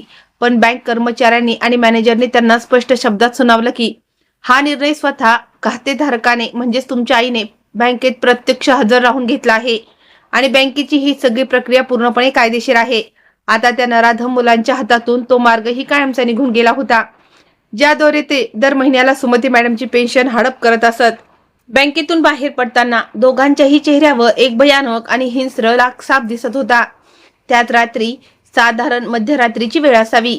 बाहेर सगळीकडे घोंगावणारी शांतता आणि सन्नाटा पसरला होता. अचानक आमच्या घराच्या बाहेर काही लोकांच्या पावलाचा आवाज ऐकू आला. सुरुवातीला मला वाटलं की कदाचित रस्त्यावरून जाणारा एखादा वाट सुरू असेल, पण पुढच्या क्षणी एक जोरदार आवाज झाला. एक मोठा धोंडा खिडकीचा काच फोडून थेट घराच्या आत येऊन पडला. मी दचकून आणि प्रचंड घाबरून उठून बसले. दिव्या दिदी आणि सुमती मॅडम ही भीतीने थरथर कापायला लागल्या. तेवढ्यात दुसरा दगड आला, मग तिसरा. पाहता पाहता कित्येक मोठमोठे दगड घराच्या आत फेकले जाऊ लागले. खिडक्यांचा काचा फुटून संपूर्ण फडचीवर विखुरल्या गेल्या. घराच्या मुख्य दरवाज्यावर कोणीतरी लाथाबुक्क्यांनी आणि लाकडाने जोरदार प्रहार करत असल्याचा आवाज ऐकू येऊ लागला. बाहेरून काही गुंड मोठमोठ्याने ओरडत होते, ए मुली, बाहेर निघ. तुझ्या म्हातारीला आणि तिच्या मुलीला लपून ठेवलंय. त्यांना आमच्या हवाली कर, नाहीतर गाठ आमच्याशी आहे, लक्षात ठेव. तेवढ्यात दुसरा एक जण ओरडला, जर दरवाजा उघडला नाही तर संपूर्ण घराला आग लावून देऊ. हे ऐकून सुमती मॅडम भीतीने पुरत्या कापू लागल्या आणि दिव्या दिदीने तर भीतीच्या मारे माझा हात घट्ट पकडला. मी सुद्धा माझ्या आयुष्यात पहिल्यांदा एवढी मोठी भीती अनुभवत होते. पण त्या क्षणी मला विक्रम यांनी सांगितलेली एक महत्वाची गोष्ट आठवली. कशीही कठीण परिस्थितीत मनातून कधीच घाबरायचं नाही. मी तात्काळ त्या दोघींना आतल्या सुरक्षित खोलीत बसवलं आणि म्हणाले, तुम्ही दोघी अजिबात काळजी करू नका, मी आहे ना इथे. त्यानंतर मी न डगमगता विक्रम यांना फोन लावला. फोन उचलताच माझा धीर सुटला आणि मी रडत रडत त्यांना सगळी हकीकत सांगितली की काही गुंड घराबाहेर उभे आहेत. ते सतत दगडफेक करत आहेत आणि घर पेटवून देण्याच्या धमक्या देत आहेत. माझं बोलणं ऐकून विक्रम यांचा आवाज अचानक खूप कडक आणि गंभीर झाला. ते म्हणाले, कोमल, दरवाजा अजिबात उघडू नकोस. मी शहरात परतलोय आणि अवघ्या काही मिनिटातच तिथे पोहोचतोय. मी लगेच पोलीस कंट्रोल रूमलाही याची माहिती दिली आहे. तू फक्त आई आणि दिव्याला सुरक्षित खोलीत ठेव. विक्रम यांचे हे शब्द ऐकून माझ्या पडत्या प्रवाहाला एक मोठी हिंमत मिळाली. बाहेर अजूनही दगडफेक सुरूच होती. तेवढ्यात दुरून पोलीस गाड्यांच्या सायरनचा आवाज घुमू लागला. काही मिनिटातच पोलिसांच्या गाड्या आमच्या घराच्या समोर येऊन थांबल्या आणि विक्रम वेगाने आत आले. त्यांनी आम्हा तिघींना सुखरूप पाहिलं तेव्हा कुठे त्यांनी सुटकेचा श्वास घेतला. त्यानंतर विक्रम तडक बाहेर गेले आणि त्यांनी पळून जाण्याचा प्रयत्न करणाऱ्या त्या सगळ्या गुंडांना पोलीस बळाचा वापर करून चारही बाजूनी घेरले. पोलिसांनी त्या सर्वांच्या मुसक्या आवळल्या. काही जण काळोखाचा फायदा घेऊन जंगलाच्या दिशेने पळू पाहत होते, पण ते जास्त दूर जाऊ शकले नाहीत. थोड्याच वेळात पोलिसांनी सर्वांना ताब्यात घेतलं. जेव्हा पोलिसांनी पोलीस ठाण्यात नेऊन त्यांची कडक शब्दात आणि खाक्या दाखवून चौकशी केली, तेव्हा त्यांनी पोपटासारखं सगळं सत्य ओकलं. त्यांनी कबूल केलं की आम्हाला सुमती मॅडमच्या दोन्ही मुलांनी पैसे देऊन पाठवलं होतं, जेणेकरून आम्ही या कुटुंबाला घाबरून ते आई आणि मुलीला पुन्हा त्यांच्या ताब्यात देऊ. हे ऐकल्यावर विक्रम यांचा राग अनावर झाला. त्यांनी तात्काळ त्या दोन्ही नराधम मुलांनाही ताब्यात घेण्याचे आदेश दिले. त्याच रात्री पोलिसांची एक टीम त्यांच्या बंगल्यावर पोहोचली आणि त्या दोन्ही भावांना चौकशीसाठी पोलीस ठाण्यात खेचून घेऊन आली. सुरुवातीला ते दोन्ही भाऊ पोलिसांसमोर खूप ऐट आणि माज दाखवत होते. पण जेव्हा विक्रम यांनी त्यांच्याच पाठवलेल्या गुंडांचे कबुली जबाब त्यांच्या तोंडावर मारले तेव्हा त्यांची बोलतीच बंद झाली. विक्रम यांनी त्यांना कडक शब्दात सुनावलं. स्वतःच्या आईची पेन्शन बळकावणं, त्यांना धमकावणं, सख्ख्या बहिणीवर अमानुष अत्याचार करणं आणि आता गुंड पाठवून पोलिसांच्या कुटुंबाला डरवण्याचा प्रयत्न करणं, या सगळ्या खूप गंभीर बाबी आहेत. आता तुमचा हा माज कायद्याच्या समोर उतरला जाईल. विक्रम पुढे म्हणाले. आता यापुढे कायदा आपलं काम चोख करेल. सुमती मॅडम हे सगळं ऐकून रडू लागल्या. पण यावेळेस त्यांच्या डोळ्यातील अश्रू हे भीतीचे नसून एका मोठ्या सुटकेचे आणि समाधानाचे होते. दिव्या दिदी सुद्धा आपल्या आईचा हात घट्ट पकडून उभी होती. तिच्या चेहऱ्यावर कित्येक वर्षानंतर आज इतका निवांतपणा आणि सुकून दिसत होता. जणू काही जन्माचं एक खूप मोठं ओझं तिच्या मनावरून उतरलं होतं. मी सुद्धा मनोमन त्या देवाचे आभार मानत होते की अखेर त्या माऊलीच्या आणि तिच्या लेकरांच्या अंधमय आयुष्यात न्यायाचा एक नवा प्रकाश पोहोचला होता. विक्रम आपल्या संपूर्ण पोलीस फौजपाट्यासह आणि महिला पोलिसांना सोबत घेऊन त्याच रात्री सुमती मॅडमच्या दोन्ही मुलांच्या बंगल्यावर धडकले होते. जसा पोलिसांच्या गाड्या सायरन वाजवत गल्लीत येऊन थांबल्या तशी अख्ख्या मोहल्ल्यात एकच खळबळ उडाली. सुरुवातीला ते दोन्ही भाऊ पोलिसांसमोर खूप ताठरपणा दाखवू लागले आणि आम्ही काहीही गुन्हा केला नाही असं सांगून हुज्जत घालू लागले. पण विक्रम यांच्याकडे आता केवळ गुंडच नाही तर अनेक मजबूत आणि कायदेशीर पुरावे होते. बँकेचे ते जुने सगळे रेकॉर्ड्स होते ज्यावरून हे सिद्ध होत होतं की त्यांनी कपटाने आईची पेन्शन लाटली होती. अटक केलेल्या गुंडांचे कबुली जबाब होते ज्यांनी स्वतः मान्य केलं होतं की या भावानीच पैसे देऊन कोमलच्या घरावर दगडफेक करायला पाठवलं होतं. शिवाय आजूबाजूच्या शेजाऱ्यांच्या साक्षी होत्या ज्यांनी वर्षानुवर्ष सुमती मॅडम आणि दिव्यावर होणारा अमानुष छळ आपल्या उघड्या डोळ्यांनी पाहिला होता. आणि सगळ्यात मुख्य म्हणजे स्वतः सुमती मॅडम आणि दिव्या दिदींची कोर्टात उभं राहणारी गवाही होती. त्यामुळे विक्रम यांना कसलाही वेळ वाया न घालवता त्या दोन्ही नराधम भावांच्या हातात बेड्या ठोकल्या आणि त्यांना अटक केली. त्यांच्या दोन्ही पत्न्यांची म्हणजे सुमती मॅडमच्या सुनांचीही पोलिसांनी कडक चौकशी केली कारण दिव्या दिदीला आणि आईला छळवण्यात त्यांचाही तितकाच मोठा वाटा होता. त्या दोन्ही भावांना जेव्हा पोलीस गाडीत बसून नेऊ लागले तेव्हा गल्लीतले सगळे लोक आपल्या घरातून बाहेर आले होते. आज त्या नराधम भावांच्या बाजूने उभे राहायला गल्लीतलं एकही माणूस तयार नव्हतं. उलट लोक आपापसात म्हणत होते, खूप चांगलं झालं, अखेर त्यांच्या पापाचा घडा भरला आणि त्यांना कर्माची शिक्षा मिळाली. कित्येक वर्षापासून या नराधमांनी स्वतःच्या आईचं आणि बहिणीचं जगणं हराम करून सोडलं होतं. फक्त त्यांच्या गुंडगिरींच्या भीतीपोटी आजपर्यंत कोणी उघडपणे बोलू शकलं नव्हतं. काही दिवसानंतर या प्रकरणाची कोर्टात अधिकृत सुनावणी सुरू झाली. त्या दिवशी कोर्टात प्रचंड गर्दी झाली होती कारण हे संपूर्ण प्रकरण आता शहरात कमालीच्या चर्चेचा विषय बनलं होतं. लोकांना हेच पाहायचं होतं की एका हतबल आईला आणि तिच्या लेकीला शेवटी न्याय मिळतो की नाही. मी, विक्रम, सुमती मॅडम आणि दिव्या दिदी आम्ही सगळेजण कोर्टात पोहोचलो. सुमती मॅडमच्या चेहऱ्यावर थोडी घबराहट साफ जाणवत होती पण विक्रम यांनी त्यांचा हात पकडून त्यांना पूर्ण विश्वास दिला की मॅडम घाबरू नका, आज सत्याचाच विजय होणार. दुसऱ्या बाजूला त्या दोन्ही भावांना हवालदाराने कोर्टाच्या पिंजऱ्यात आणून उभा केलं. आज त्यांच्या चेहऱ्यावर तो पूर्वीसारखा माज आणि आकड अजिबात नव्हती कारण त्यांना आता चांगलंच समजलं होतं की कायद्याच्या या मजबूत पाशातून स्वतःला सोडवणं आता कोणत्याही परिस्थितीत शक्य नाही. सुनावणीला सुरुवात झाली. आमच्या सरकारी वकिलांनी जज साहेबांसमोर या घटनेचा पाढा सुरुवातीला वाचायला सुरुवात केली. वकील साहेब अत्यंत गंभीर आवाजात म्हणाले, माननीय जज साहेब, हे प्रकरण केवळ एखाद्या संपत्तीच्या वादाचं किंवा पैशाचं नाहीये. हे एका आईच्या भावना, तिची अब्रू आणि तिचं संपूर्ण आयुष्य उद्ध्वस्त करण्याचं प्रकरण आहे. ही अशा दोन नराधम मुलांची गोष्ट आहे ज्यांनी जन्म देणाऱ्या स्वतःच्या आईला आई न समजता केवळ पैसे कमवून देणारे एक माध्यम समजलं. ही कहाणी अशा दोन नराधमांची आहे ज्यांनी स्वतःच्या बहिणीला घरात नोकरापेक्षाही हीन वागणूक दिली आणि आईच्या हक्काच्या पेन्शनवर दरोडा टाकला. वकील साहेबांनी कोर्टात पुराव्यांचा जणू पहाडाच मांडला. माननीय जज साहेब, या नराधमाने केवळ आईच्या पैशावर डल्ला मारला नाही तर फसवणुकीचे, तिचं हक्काचं घरही स्वतःच्या नावावर करून घेतलं. आणि जेव्हा या वृद्ध माऊलीने त्याला विरोध करण्याचा प्रयत्न केला तेव्हा तिला थेट जीवे मारण्याची धमकी दिली गेली. आमच्या वकिलांनी एक एक पक्का पुरावा जज साहेबांच्या समोर सादर केला. त्यानंतर ते भावनिक स्वरात पुढे म्हणाले, जज साहेब, जरा विचार करा. ज्या वृद्ध आईने आयुष्यभर रक्ताचं पाणी करून काबाड कष्ट करून आपल्या मुलांना लहानाचं मोठं केलं, त्याच आईला आज या वयात या रणरणत्या उन्हात रस्त्याच्या कडेला खेळण्याची टोपली घेऊन बसायला भाग पाडलं गेलं, तेही फक्त यासाठी की तिने त्या खेळण्यातून कमावलेले 4 पैसेही तिचे नालायक मुलगे हिरावून घेऊ शकतील. त्या माऊलीला धड 2 वेळचं अन्नही दिलं जात नव्हतं. तिची तब्येत बिघडली तर औषध खरेदी करण्यासाठी तिच्या हातात 1 रुपयाही ठेवला जात नव्हता. तिच्या हक्काची पेन्शन तिच्यापर्यंत पोहोचू दिली नाही आणि तिच्या निष्पाप दिव्याला संपूर्ण घराची नोकरानी बनवून ठेवलं गेलं. सकाळपासून रात्रीपर्यंत तिच्याकडून अमानुष काम करून घेतलं जायचं. छोट्या छोट्या गोष्टीवरून तिला नराधम सुनांकडून मारहाण केली जायची. रोज तिचा अपमान केला जायचा आणि आईला सतत धमकी दिली जायची की जर पोलिसांकडे जाण्याचा प्रयत्न केलास तर पोरीची जिवंत लाशही तुला पाहायला मिळणार नाही. वकील साहेबांचे हे शब्द ऐकून संपूर्ण कोर्टात सुन्न करणारी शांतता पसरली. तिथे उपस्थित असलेला प्रत्येक जण अत्यंत सुन्न होऊन हे सगळं ऐकत होता. त्यानंतर आमच्या वकिलांनी बँकेची सर्व अधिकृत कागदपत्र कोर्टासमोर सादर केली, ज्यावरून हे स्पष्ट सिद्ध झालं की सुमती मॅडमचं जुनं खातं बंद करून नवीन खातं उघडणं का गरजेचं होतं, कारण आधीच्या खात्यावर संपूर्ण नियंत्रण आणि ताबा त्यांच्या मुलांचा होता. यानंतर कोर्टात साक्षीदारांना बोलवण्यात आलं. सगळ्यात आधी त्या महिलेला साक्ष देण्यासाठी बोलवण्यात आलं, जिथे भांडी विकणारी बसून त्या घरात प्रवेश केला होता. तिने कोर्टात उभी राहून साफ सांगितलं की मी माझ्या डोळ्यांनी पाहिलंय जज साहेब की दिव्याला कसं अमानुषपणे ओरडलं जायचं.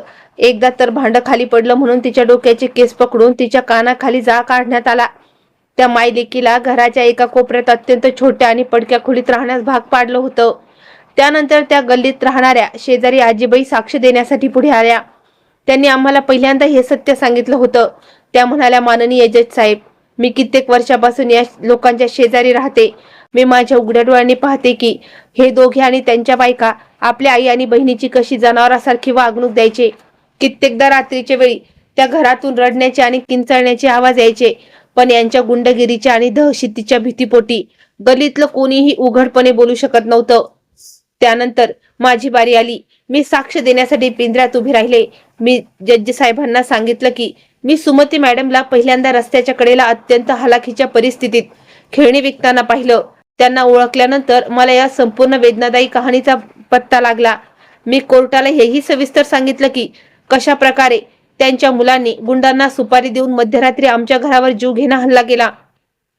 घराच्या खिडक्यांच्या काचा फोडल्या आणि बाहेरून ओरडून धमकी दिली की जर सुमती मॅडम आणि दिव्याला आमच्या हवाली केलं नाही तर संपूर्ण घर पेटवून देऊ. जर त्या रात्री विक्रम योग्य वेळी तिथे आपल्या पोलीस दलासह पोहोचले नसते तर आज आम्हा तिघींचाही जीव वाचला नसता. यानंतर पोलिसांनी पकडलेल्या त्या गुंडांचे कबुली जबाबही कोर्टात वाचून दाखवण्यात आले. त्यानंतर त्यांनी स्पष्ट कबूल केलं होतं की त्यांना सुमती मॅडमच्या दोन्ही मुलांनीच पैसे देऊन कोमलच्या घरावर हल्ला करायला पाठवलं होतं. हे ऐकून कोर्टात उपस्थित असलेला प्रत्येक जण अंगावर काटा येईल अशाच आश्चर्याने त्या मुलांकडे पाहू लागला. सगळ्यात शेवटी सुमती मॅडम स्वतः साक्ष देण्यासाठी उभ्या राहिल्या. त्या हुंदक्या दाबत म्हणाल्या, जज साहेब, आज एका आईला आपल्याच पोटच्या मुलांविरुद्ध कोर्टात उभा राहावं लागतंय. यापेक्षा मोठं दुर्दैव काय असेल. मी आजपर्यंत केवळ माझ्या मुलीच्या जीवासाठी सगळा छळ शांतपणे सहन करत राहिले, पण मी आज इथे न्याय मागण्यासाठी उभी आहे. कारण मला असं वाटतंय की या जगातल्या कोणत्याही दुसऱ्या आईच्या नशिबी असे दिवस येऊ नयेत. कोणत्याही आईला आपल्याच मुलांकडून असा नरकवास मिळू नये.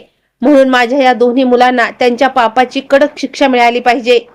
त्या माऊलीचे ते शब्द आणि डोळ्यातील अश्रू पाहून कोर्टात उपस्थित असलेल्या सगळ्या लोकांचे डोळे ओले झाले.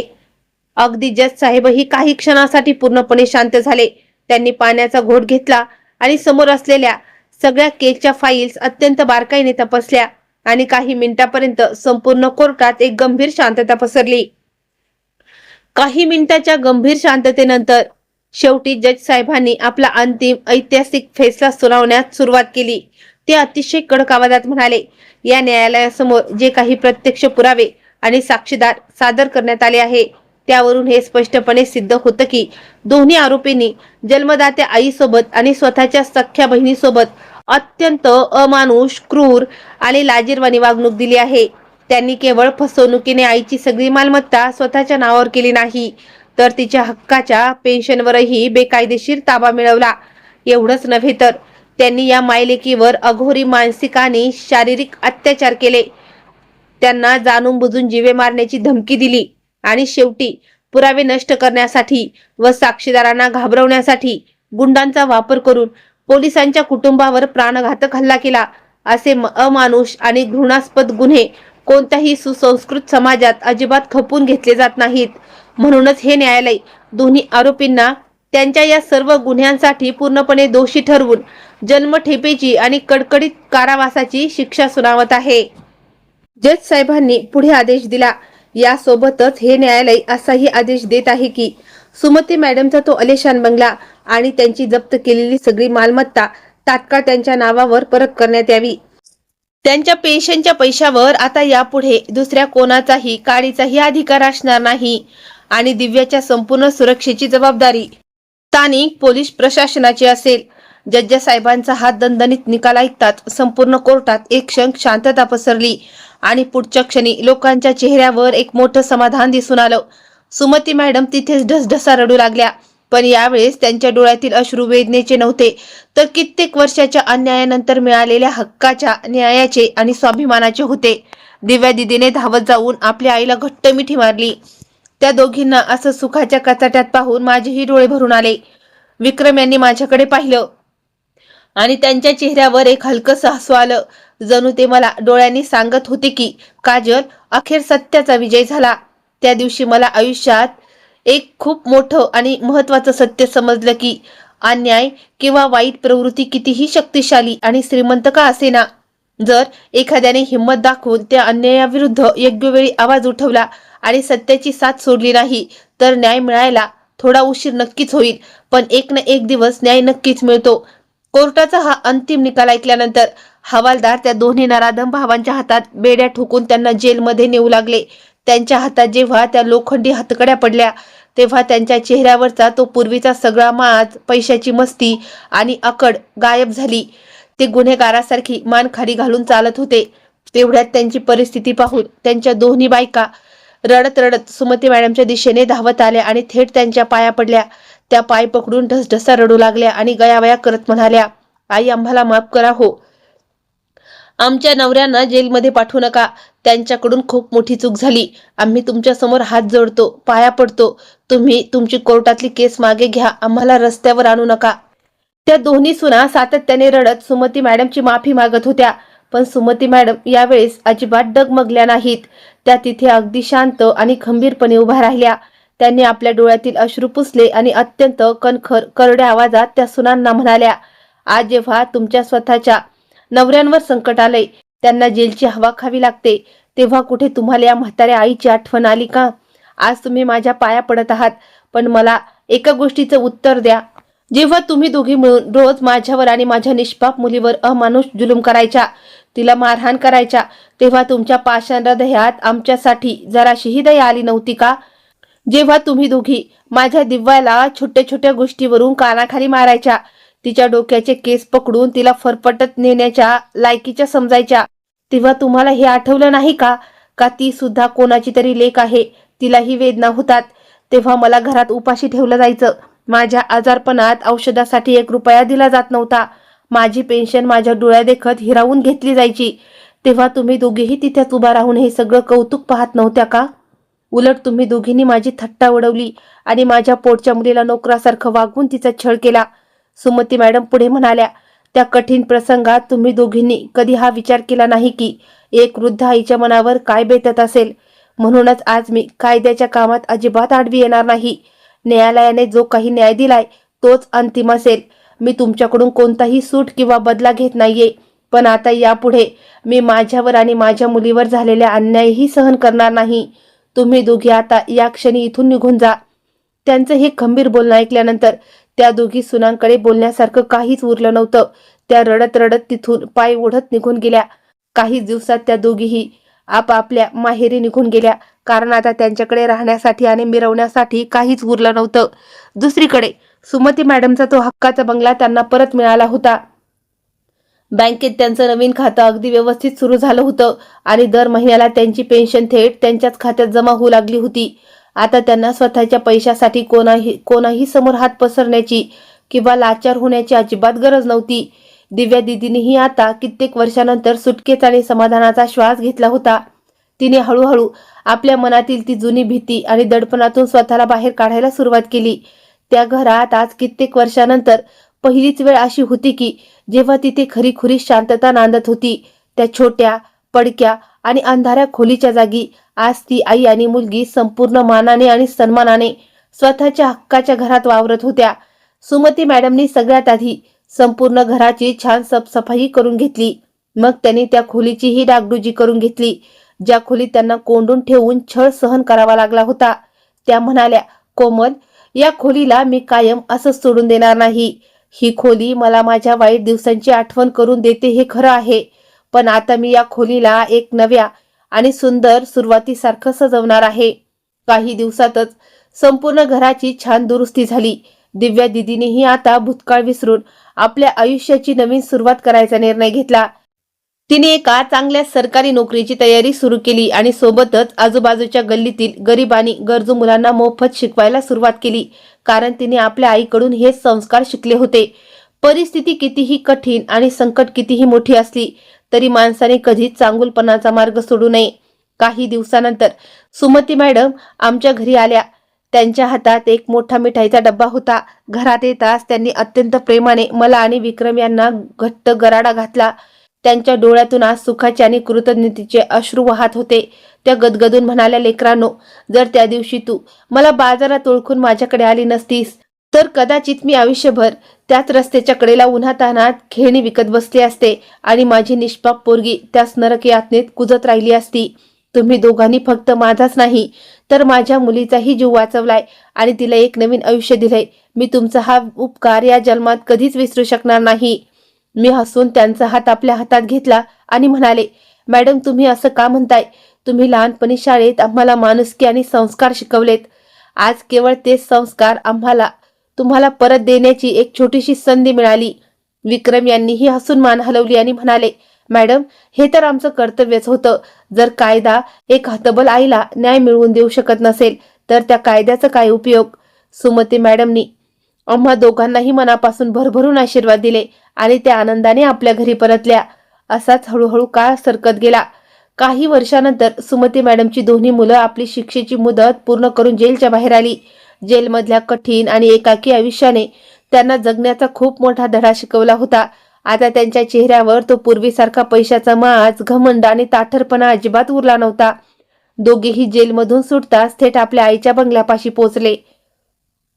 घराचा दरवाजा उघडला तर समोर सुमती मॅडम उभ्या होत्या. आपल्या आईला पाहताच ती दोन्ही मुलं थेट तिच्या पाया पडली आणि लहान मुलासारखी ढसढसा रडू लागली.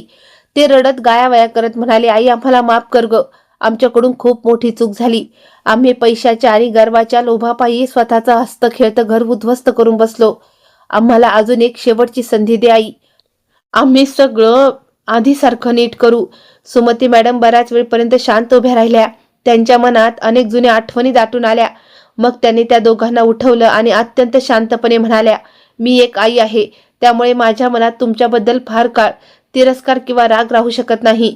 मी तुम्हाला मनापासून माफ करते, कारण जर मी तुम्हाला माफ केलं नाही तर माझ्या स्वतःच्या मनाला कधीच शांतता मिळणार नाही. पण एक गोष्ट आयुष्यभर नेहमी लक्षात ठेवा, माफ करणं आणि पुन्हा आधीसारखं विश्वास ठेवणं या दोन्ही पूर्णपणे वेगवेगळ्या गोष्टी आहेत. तुम्ही दोघांनी आणि तुमच्या बायकांनी जे काही कृत्य आमच्यासोबत केलंय ते मी माझ्या आयुष्यात कधीच विसरू शकत नाही. म्हणूनच मी तुम्हाला या घरात पुन्हा कधीच आश्रय देणार नाही. हे घर आता माझं आणि दिव्याच्या सुखाचं आणि शांततेच्या हक्काचं आहे. तुम्ही आता स्वतःच्या हिमतीवर कष्टाने नवीन आयुष्य सुरू करा. तुम्हाला जिथं राहायचं तिथं जाऊन राहा, पण आता यापुढे या घराच्या एका विटेवरही तुमचा कोणताही हक्क सांगण्याचा प्रयत्न करू नका. ती दोन्ही मुलं मान खाली घालून अत्यंत निराश होऊन तिथून निघून गेली. त्यांना आज पूर्ण जाणीव झाली होती की त्यांनी स्वतःच्या हाताने आपल्या कर्मामुळे सगळं काही गमावून बसले आहेत. तिथून निघाल्यानंतर ते दोघे आपापल्या पत्न्यांकडे गेले. त्यांना वाटलं की कदाचित या कठीण काळात त्यांच्या बायका तरी त्यांची साथ देतील, पण तिथेही त्यांच्या नशिबात तेच वाढून ठेवलं होतं जे त्यांनी स्वतः दुसऱ्यासोबत केलं होतं. मोठ्या मुलाच्या पत्नीने दरवाजा उघडताच त्याच्या तोंडावर साप सांगितलं, आता इथे कशासाठी आलास? तुझ्याकडे आता उरलंय तरी काय? ना स्वतःचा घर, ना पैसा. आता मला तुझ्यासारख्या कंगाल माणसासोबत राहायचं नाहीये.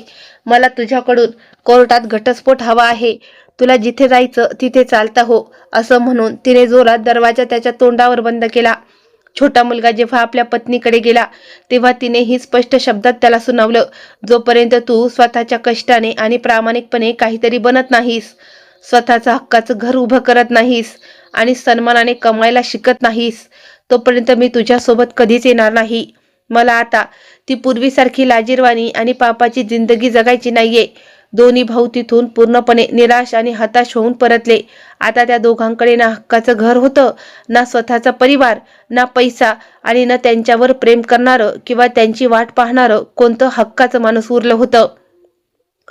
ते दोघे रस्त्याच्या कडेला उभे राहून एकमेकांचा चेहरा पाहत होते आणि कदाचित आयुष्यात पहिल्यांदाच त्यांना ही जाणीव झाली होती की त्यांनी स्वतःच्या वृद्ध आईसोबत आणि निष्पाप बहिणीसोबत जो काही अमानुष अन्याय केला होता त्याचे भयानक परिणाम आज त्यांना स्वतः भोगावे लागत होते.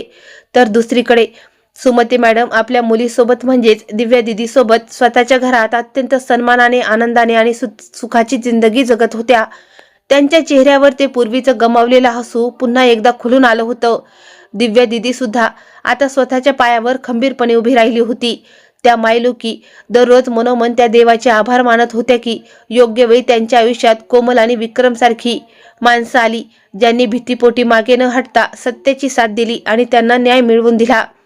हेच कारण होतं की त्यांच्या या वेदनादायी कहाणीचा अंत दुःखात झाला नाही, तर तो अत्यंत मानाने, सन्मानाने, नवीन आशेने आणि सुखाच्या समाधानाने झाला.